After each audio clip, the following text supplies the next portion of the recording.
أعوذ بالله من الشيطان الرجيم بسم الله الرحمن الرحيم الحمد لله رب العالمين بارئ الخلائق أجمعين ثم الصلاة والسلام على أشرف الأنبياء والمرسلين وعلى أهل بيته الطيبين الطاهرين المعصومين ولعنة الله على أعدائهم أجمعين من يوم عداوتهم إلى قيام يوم الدين بسم اللہ الرحمن الرحیم رب اشرح لی صدری ویسر لی امری واحلل عقدۃ من لسانی یفقہوا قولی۔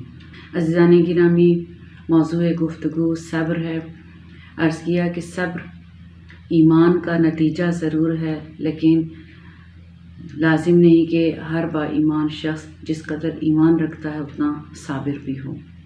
اگر ہم موجودہ زمانے پر نگاہ ڈالیں تو اس زمانے میں صبر سکھانے والی بہت ساری ایسی قدرتی یا نیچرل چیزیں ختم ہو چکی ہیں۔ گزشتہ زمانوں میں بہت سارے ایسے کھیل تھے، تفریح تھیں جو بچوں کو بچپن ہی سے صبر کی عادت دیتی تھی۔ اس وقت ہمارے بچے کمپیوٹر گیمز کھیلتے ہیں، موبائل پہ گیمز کھیلتے ہیں یا ایسی چیزیں دیکھتے ہیں جو ان میں بے صبری کو پیدا کرتی ہیں۔ وہ تمرینات اور وہ کھیل مفقود ہو چکے ہیں، ختم ہو چکے ہیں، جو کہ قدرتی طور پر صبر کا باعث بنتے ہیں۔ امام صادق علیہ السلام فرماتے ہیں کہ روٹی پکانے کا عمل اپنے بچوں کے سامنے انجام دیں تاکہ وہ صبر کو سیکھیں۔ روٹی پکانے کا عمل کیا ہے؟ اب نسبتاً آسان پہلے تو یہ تھا کہ چولہا جلایا جائے، باقاعدہ توا گرم ہوگا، آٹا گوندا جائے، کچھ دیر رکھا جائے، وہ ایک حالت پکڑ لے، اس کے بعد بنایا جائے۔ اب بہت ساری زندگی میں تبدیلیاں آ چکی ہیں، زیادہ تر ہو سکتا ہے کہ روٹی گھر سے باہر سے پکی ہوئی آ جائے۔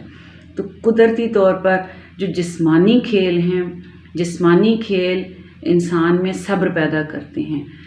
شہروں میں جسمانی کھیل کھیلنے کی وہ سہولتیں موجود نہیں ہیں، سب کے لیے میسر نہیں ہیں، جبکہ بالعموم لوگ جو حالات جس طرح سے یا گاؤں کے رہنے والے بھی کم ہی بچے، کیونکہ یہ جدید کمپیوٹر گیمز اور ان چیزوں کی وجہ سے ماں باپ بھی اس جانب توجہ نہیں دیتے ہیں کہ جسمانی کھیل بچوں کے لیے کتنے ضروری ہیں۔ وہیں پر انسان کو اللہ تعالیٰ نے پیدا ہی بے صبرا کیا ہے۔ پروردگار فرماتا ہے خلق الانسان من عجل، انسان بے صبر ہے، جلد بازی کرتا ہے۔ بچے کو اگر آپ کہیں 1 منٹ صبر کر لو، وہ 1 منٹ کیا 5 منٹ کیا، وہ مسلسل روتا رہے گا جب تک کہ اس کی وہ ڈیمانڈ پوری نہ کر دی جائے، جب تک کہ وہ مانگ رہا ہے جو کچھ وہ دے نہ دیا جائے۔ تو انسان فطرتاً بے صبرا پیدا ہوا ہے، جبکہ اللہ تعالیٰ نے اسے معمور کیا ہے کہ اپنے مزاج اور فطرت کے خلاف حرکت کرے، خود کو صبور بنائے۔ جتنی بھی دنیا کی زندگی ہے، جتنے بھی یہاں معمولات زندگی ہیں، وہ سارے کے سارے انسان کو صبر سکھاتے ہیں۔ کوئی بھی مقصد، چاہے وہ دراز مدت کا ہو یا کوتاہ مدت کا ہو، کوئی بھی مرحلہ ایسا نہیں ہے، کوئی بھی کام ایسا نہیں ہے جو بغیر صبر و تحمل کے کامیابی سے پایہ تکمیل تک پہنچے۔ لیکن اس کے باوجود انسان کے مزاج میں جلد بازی پائی جاتی ہے، جبکہ خود انسان بھی خود کو ملامت کرتا ہے کہ جلد بازی اچھی چیز نہیں ہے۔ یہی جو بے صبری اور جلد بازی انسان میں کہاں سے پیدا ہوتی ہے؟ شیطان کے وسوسے، پیچھے رہ جائیں گے، وقت گزر جائے گا، تم نہیں لوگے کوئی اور لے لے گا۔ یہ وہ ایسے وسوسے ہیں جو انسان کو سوچنے نہیں دیتے ہیں کہ وہ تول سکے، ناپ سکے، فیصلہ کر سکے کہ آیا اس کام کی اتنی قدر و قیمت بھی ہے کہ اس میں اتنی جلدی بھی کی جائے۔ جبکہ دوسری جانب انسان کی تمام تر بد اخلاقیاں اور کمزوریاں اور ضعف و ناتوانیاں بھی بے صبری کے باعث ظاہر ہو جاتی۔ کوئی انسان ایسا نہیں کہ جس میں کمی یا نقائص نہ پائے جاتے ہوں، ضعف نہ پائے جاتے ہوں، لیکن بے صبری ایک ایسی خصوصیت جو انسان کے نقائص اور خامیوں کو ایک دم آشکارا کر دیتی ہے۔ یہی اگر ہم نے صبر کا تجربہ نہیں کیا ہے، صبر مشکل ہے، لیکن بے صبری کا تجربہ ہم سب کو ہے، اور ہم سب اس نتیجے پہ پہنچتے ہیں کہ تھوڑا سا صبر کر لیتے تو شاید یہ شرمندگی نہ اٹھانا پڑتی، تھوڑا سا صبر کر لیتے شاید اس پشیمانی سے بچ جاتے۔ تو بے صبری کا تجربہ اور بے صبری کے نتیجے میں اس شرمندگی پشیمانی کا ہم سب کو بہت اچھی طرح سے تجربہ ہے۔ بے صبری انسان کے عیبوں کو ظاہر کر دیتی ہے، اور خود بے صبری یہ بتاتی ہے کہ انسان کے وجود میں خرابی اور نقص پایا جاتا ہے۔ خود یہی صبر انسان کے مزاج کو نہ صرف یہ کہ متوازن کر دیتا ہے، بہت سے عیب انسان کے اس کی ذات میں چھپے بھی رہ جاتے ہیں، اور وقت کے ساتھ ساتھ جس قدر وہ صبر کی تمرین کرتا ہے ان عیبوں پر قابو پانے کے بھی قابل ہو جاتا ہے۔ اگر ہم قرآن مجید کی طرف دیکھیں، قرآن مجید نے اس قدر تاکید کی ہے کہ گویا ہمیں لگتا ہے کہ ایمان لانے کے بعد ایمان کے تقاضوں کو پورا کرنے سے پہلے جب تک انسان مومن کے وجود میں صبر محقق نہیں ہو جاتا، جب تک آپ کے وجود میں صبر انسٹال نہیں ہو جاتا، تثبیت نہیں ہو جاتا، شاید آپ خدا کے تقاضوں کو اور ایمان کے تقاضوں کو وہ پورا نہیں کر سکتے ہیں۔ پروردگار فرماتا ہے والذین صبروا ابتغاء وجہ ربہم واقاموا الصلاۃ، جنہوں نے اپنے پروردگار کی خوشنودی کی خاطر صبر کیا، واقاموا الصلاۃ، اور نماز قائم کی۔ پہلے صبر کا ذکر ہے خدا کی خاطر، اس کے بعد نماز کا ذکر ہے۔ وَأَنفَقُوا مِمَّا رَزَقْنَاهُمْ سِرًّا وَعَلَانِيَةً وَيَدْرَؤُونَ بِالْحَسَنَةِ السَّيِّئَةَ أُولَٰئِكَ لَهُمْ عُقْبَى الدَّارِ۔ یہ خود اس بات کی طرف اشارہ ہے کہ نماز اور دین کے تقاضے بعد میں ہیں۔ پروردگار نے قرآن مجید میں متعدد بار نماز پر صبر کو مقدم کیا ہے۔ ایک وہی آیت جو ہم گزشتہ مجلس میں بھی عرض کر چکے ہیں، وَاسْتَعِينُوا بِالصَّبْرِ وَالصَّلَاةِ إِنَّهَا لَكَبِيرَةٌ إِلَّا عَلَى الْخَاشِعِينَ، یا وَاسْتَعِينُوا بِالصَّبْرِ وَالصَّلَاةِ إِنَّ اللَّهَ مَعَ الصَّابِرِينَ۔ پھر فرمایا جب انسان مومن جنت میں داخل ہوگا تو جنت کے ہر باب سے فرشتے اس کو سلام کریں، سلام علیکم بما صبرتم۔ انسان اس دنیا میں انفاق بھی کرتا ہے، دوسروں کی برائیوں کو اچھائی سے جواب بھی دیتا ہے، بہت ساری نیکیاں انسان کے نامہ اعمال میں ہیں، لیکن فرشتے اسے سلام کس طرح سے پیش کریں گے؟ سلام علیکم بما صبرتم، یعنی در حقیقت خدا کو ہماری نیکیوں سے سروکار نہیں، نیکیوں کی کیفیت میں صبر یعنی کیفیت سے کام ہے، ان نیکیوں میں صبر کی کیفیت کتنی ہے، یا یہ کہ ہماری نیکیوں کا نچوڑ اللہ تعالیٰ صبر میں کرتا ہے، خلاصہ ہماری نیکیوں کا صبر میں کرتا ہے کہ ان تمام نیکیوں کو انجام دیتے ہوئے صبر کتنا ہے۔ لہٰذا ہمیں جو چیز قرآن سے سمجھ آتی ہے، صرف نیک کام کرنا کافی نہیں ہے، اس کیفیت میں صبر، اس نیک کام کو انجام دینے میں صبر کتنا ہے۔ والذین صبروا ابتغاء وجہ ربہم، نیک کام سے پہلے پروردگار کی خوشنودی کے لیے اس نیک کام میں صبر کتنا ہے۔ تو تمام نیکیوں کا خلاصہ، نچوڑ اور ارگ صبر ہے۔ پھر فرمایا اولئک یؤتون اجرہم مرتین بما صبروا، ہم جس چیز پہ لوگوں نے صبر کیا ہے انہیں اس کا دگنا اجر دیں گے۔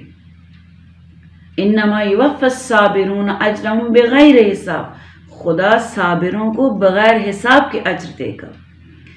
قیامت روز حسرت ہے، اس دن ہر کوئی حسرت کھائے گا، لیکن روایات میں بکثرت اس بات کا ہے کہ سب سے اعلیٰ اور بہترین جزا صابرین کی ہوگی، اور روز قیامت حسرت کھانے والوں میں سے ایک گروہ وہ ہوگا جو اہل ایمان کا کس پر حسرت کھائیں گے؟ صابرین کی جزا کو دیکھتے ہوئے کہ اے کاش ہم بھی دنیا میں صبر کرنے والے ہوتے، اے کاش ہم نے بھی دنیا میں صبر کیا ہوتا۔ جبکہ صابرین کی جزا کیسی ہوگی کہ معصوم فرماتے ہیں جب صابرین اپنی جزا کو دیکھیں گے تو پروردگار کی بارگاہ میں روئیں گے، گریہ کریں گے، اور پروردگار سے خواہش کریں گے، پروردگار ایک مرتبہ پھر تو ہمیں دنیا میں پلٹا دے کہ تیری خاطر ہمارے وجود کو کینچی سے ٹکڑے ٹکڑے کر، بہت تکلیف دہ ہے، یہ تعبیر ہی بہت تکلیف دہ ہے، کینچی سے ٹکڑے ٹکڑے ہمیں کیا جائے اور ہم تیری خاطر صبر کریں اور اس سے بھی اعلیٰ جزا کو تجھ سے دریافت کریں۔ صبر ایک ایسی صفت ہے جس کا ہونا انسان کو کسی بھی جگہ پر نقصان نہیں دیتا ہے۔ صبر ایک ایسی خصلت ہے جس میں کسی قسم کی آفت نہیں ہے۔ ہم جو بھی نیکی کرتے ہیں اسے ریاکاری کی آفت، تکبر کی آفت، فخر فروشی کی آفت، کئی آفتیں لاحق ہو سکتی ہیں ہماری ہر نیکی کو، ہر عبادت کو، لیکن صبر ایک ایسی نیکی ہے، ایک ایسی خوبی ہے، ایک ایسی صلاحیت ہے جس کے لیے کوئی آفت نہیں، بلکہ یہ امان کا دروازہ ہے، ہر اعتبار سے، ہر لحاظ سے انسان کو مأمون اور محفوظ کر دیتا ہے۔ پھر فرمایا وَلَنَجْزِيَنَّ الَّذِينَ صَبَرُوا أَجْرَهُمْ بِأَحْسَنِ مَا كَانُوا يَعْمَلُونَ، ہم ان کے عمل سے، جو کچھ انہوں نے عمل انجام دیا، اس سے بھی بہتر احسن جزا انہیں دیں گے۔ خود ایک عمل ہے اور ایک اس عمل سے بھی احسن، کس بنا پر؟ کہ صبر کیا ہے۔ پروردگار فرماتا ہے وَجَعَلْنَا مِنْهُمْ أَئِمَّةً يَهْدُونَ بِأَمْرِنَا لَمَّا صَبَرُوا وَكَانُوا بِآيَاتِنَا يُوقِنُونَ، ہم نے ان میں سے کچھ لوگوں کو امام قرار دیا کہ وہ ہدایت کرتے ہیں ہمارے امر کی جانب، اور انہوں نے صبر کیا کیونکہ وہ ہماری آیات پر یقین رکھتے ہیں۔ عزیزان گرامی، بغیر علم کے انسان کو صبر حاصل نہیں ہو سکتا ہے۔ انسان علم ہونے پر ہی، کسی بھی چیز کا علم ہو تو صبر کر سکتا ہے۔ اگر یہ اسے معلوم ہے بیماری میں یہ چیزیں اس کی صحت کو نقصان پہنچاتی ہیں تو باوجود پسندیدگی کہ وہ صبر کرتا ہے کہ صحت و سلامتی اور عافیت اس سے کہیں زیادہ عزیز ہے۔ علم انسان میں صبر پیدا کرتا ہے، اور صبر سے انسان کے اندر یقین کی کیفیت پیدا ہوتی ہے، اور جب انسان میں یقین پیدا ہو جاتا ہے تو یہی وہ مرحلہ ہے جہاں انسان مقام عصمت پر فائز ہو جاتا ہے۔ البتہ مقام عصمت کے بھی دو حصے ہیں، ایک عصمت تکوینی ہے اور ایک عصمت تشریعی ہے۔ عصمت تکوینی انبیاء علیہ السلام اور معصومین علیہ السلام کے لیے، یعنی ذات پروردگار نے انہیں معصوم خلق کیا ہے، اور وہ بھی ان کے یقین کی بنا پر اور اس علم کی بنا پر وہ صبر کرتے ہیں اور خدا کی اطاعت کرتے ہیں اور نافرمانی کی طرف قدم نہیں رکھتے ہیں۔ لیکن عصمت تشریعی کا راستہ ہر مومن کے لیے کھلا ہوا ہے۔ خدا کے دین پر، خدا کی اطاعت پر صبر انسان کو مقام عصمت تک لے جاتا ہے، یعنی انسان ایک ایسی کیفیت میں جہاں وہ معصوم ہو جاتا ہے۔ معصوم سے مراد وہ 14 معصومین کی جیسے نہیں، بالکل ویسے ہی جیسے آیت اللہ بہجت پہ ہم رشک کرتے ہیں، ہم آیت اللہ بہجت نہیں ہیں اور معصوم نہیں ہیں وہ، لیکن وہ مقام انہیں کہاں سے حاصل ہوا؟ اسی اطاعت پر، صبر پہ۔ عزیزان گرامی، بس علم انسان میں صبر کی کیفیت کو پیدا کرتا ہے، صبر یقین کا باعث بنتا ہے، اور یقین کا لازمہ صبر ہے۔ بغیر صبر کے انسان مقام یقین تک نہیں پہنچ سکتا ہے، یقین حاصل نہیں کر سکتا ہے۔ پروردگار قرآن مجید میں کیا فرمایا؟ وَاعْبُدْ رَبَّكَ حَتَّى يَأْتِيَكَ الْيَقِينُ، اس قدر پروردگار کی اطاعت کر کہ تیرے لیے یقین کی کیفیت پیدا ہو جائے۔ بغیر صبر کے خدا کی اطاعت بھی ناممکن ہے۔ کتنی ہی اطاعتیں، نماز کے لیے اٹھنا، شاید ہم سمجھتے ہیں کہ نماز کے لیے صبر درکار ہے یا روزہ کے لیے صبر درکار ہے، لیکن عزیزان گرامی، کچھ اطاعتیں جو ہم اس وقت اپنی زندگی میں کر رہے ہیں شاید ان سے ہم مانوس ہیں، اور بہت اوقات شاید ہمیں لذت اور مزہ محسوس ہوتا ہے۔ اطاعت وہ اطاعت جس میں انسان کے نفس کو تکلیف محسوس ہوتی ہے۔ ہم اکثر ان اطاعتوں سے جان چھڑا لیتے ہیں جہاں ہمارا نفس تکلیف اٹھانے کے لیے تیار نہیں ہوتا۔ لہذا ہمیشہ اطاعت خداوندی مزہ، لذت اور لطف کے ہمراہ نہیں ہے۔ اسی لیے مولا فرماتے ہیں کہ صبر کی ایک کیفیت، ایک قسم اطاعت پر صبر ہے، اور بعض اوقات انسان نماز پڑھنا چاہتا ہے، قرآن پڑھنا چاہتا ہے، لیکن اس کا فریضہ کیا ہے؟ کسی مریض کی تیمارداری کرے، کسی مہمان کی پذیرائی کرے۔ دو اطاعتوں میں سے اس وقت کس اطاعت پر عمل کرنا میرا فریضہ ہے، یہ بھی صبر چاہتا ہے، اس کے لیے بھی صبر درکار ہے۔ لہذا 8 ذی الحج کو امام علیہ السلام جب خانہ خدا سے نکل رہے ہیں، کہا جو کوئی بھی خدا سے ملاقات چاہتا ہے وہ ہمارے ساتھ نکلے۔ پیغمبر کا فرزند رسول یہ فرما رہے ہیں 8 ذی الحج کو مکہ سے نکل رہے ہیں، حاجی کیا لینے آئے ہیں خانہ خدا میں؟ خدا سے ملاقات چاہتے ہیں، خدا کی خوشنودی چاہتے ہیں۔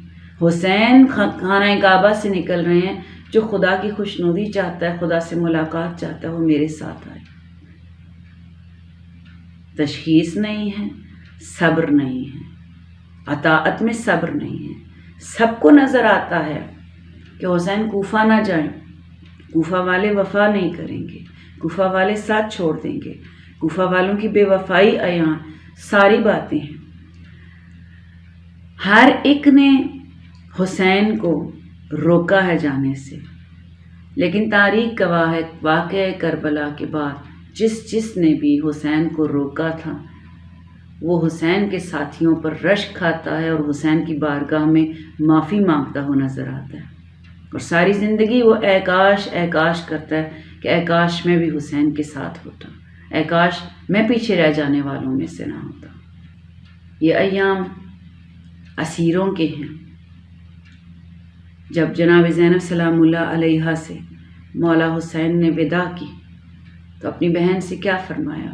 بہن مصیبتیں بہت زیادہ آئیں گی، میرے بعد مصائب کے پہاڑ ٹوٹیں گے، لیکن بہن کوئی ایسی بات نہ کہنا جس سے ہمارا اجر ضائع ہو جائے، صبر کرنا۔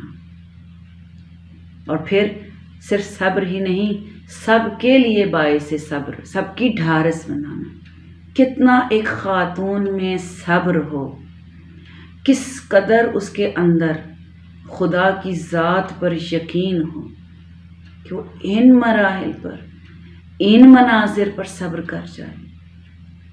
دن ڈھلنے سے پہلے خیام کو آگ لگی ہے، ابھی سورج غروب نہیں ہوا ہے، ابھی بیبیاں نوک نیزہ پر سر حسین کو دیکھ رہی ہیں اور ماتم کر رہی ہیں، اور دشمن کا لشکر خیام کی طرف بڑھتا ہے، خیموں کو آگ لگا دیتے ہیں۔ راوی کہتا ہے میں نے دیکھا کہ ایک خاتون بار بار جلتے ہوئے خیمے کی طرف جاتی ہیں، پھر پیچھے ہٹتی ہیں، گویا اس کی کوئی قیمتی شے اندر رہ گئی ہے۔ پھر دیکھا کہ وہ خاتون اپنی پشت پر ایک شخص کو، ایک نوجوان کو اٹھائے ہوئے لا رہی ہیں۔ سید سجاد خیمے میں رہ گئے ہیں اور ثانیہ زہرا اپنی پشت پہ اٹھا کے لاتی ہیں۔ شام غریباں، بیوہ، خواتین، یتیم، بچے، رات کا سناٹا، چاروں طرف دشمن، کوئی اپنا عزیز نہیں۔ مردوں میں ایک جناب امام زین العابدین علیہ السلام، وہ بھی بیمار۔ یہ رات ثانیہ زہرا کی کتنی کٹھن اور سخت رات ہے۔ کوئی بچہ کہتا ہے پھوپھی اماں میرے بابا کب آئیں گے؟ کوئی کہتا ہے پھوپھی اماں چچا عباس کب آئیں گے؟ کوئی کہتا ہے پھوپھی اماں میرے کان زخمی ہیں، میرے کانوں میں درد ہے، میرے رخسار نیلے ہیں۔ اور زینب سب کو صرف تسلی نہیں دیتی، یہ بھوکے پیاسے بچے غم سے نڈھال جب سو جاتے ہیں تو زینب خدا کی بارگاہ میں ریت پر، کہاں مصلی عبادت، زینب کا مصلی عبادت کربلا کی ریت، نماز شب پڑھتی۔ الا لعنت اللہ علی الظالمین وسیعلم الذین ظلموا ای منقلب ینقلبون۔